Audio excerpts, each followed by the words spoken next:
If you have a document and there's lots of text in it, it can be quite difficult to read it. Now, breaking up with headings and subheadings can help, but it's not so good if you have a long amount of text that you want to make easier for people to read. Well, let's look at a solution.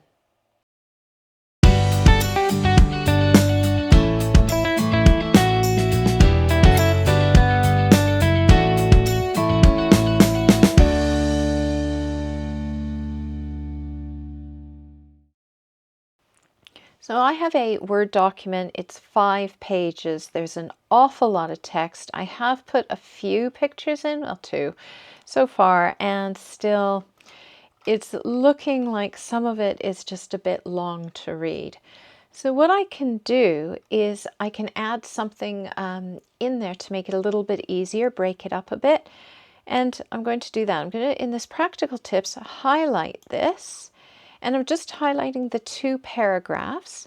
And then I'm going to go up to layout and down to columns. So I'm just adding in 2 columns, and it can make it easier, and it just breaks up the eye a little bit. So it's not like, oh, pages and pages of text. Okay.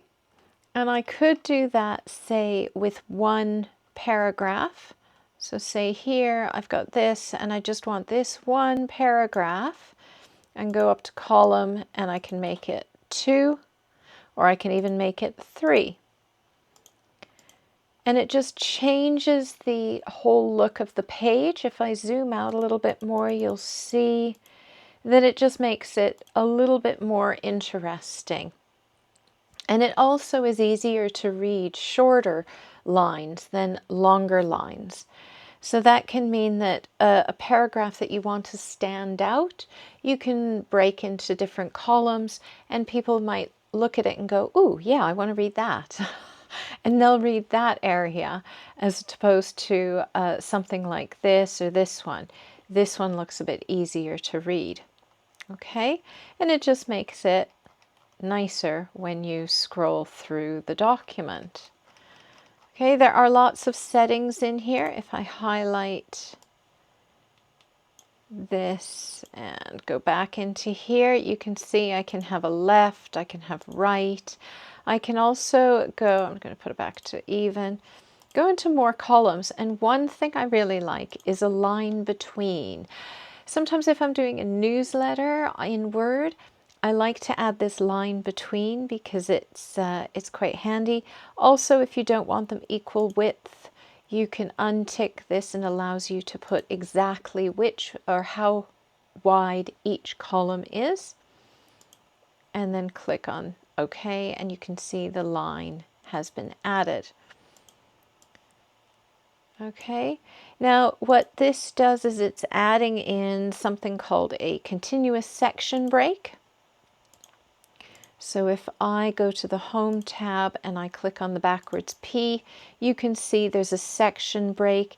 It means if I delete something like this section break, if I press delete, it will completely, it will apply that format to the rest of the document. Also, I have to make sure I'm inside here, and then when I press enter, it tries to make sure that they're even, the columns are even. If you have any questions about how columns work, or maybe you'd like videos on a certain type of column, or you have questions, please put them down in the comments and I will get back to you. And if you found this video useful, helpful, or interesting, do click on that thumbs up. And if you'd like to see more videos, do click on subscribe. Now I'll have a video and a subscribe button here on the screen if you are interested in watching more videos or subscribing to the channel. Thank you so much and have a fantastic day. Bye for now.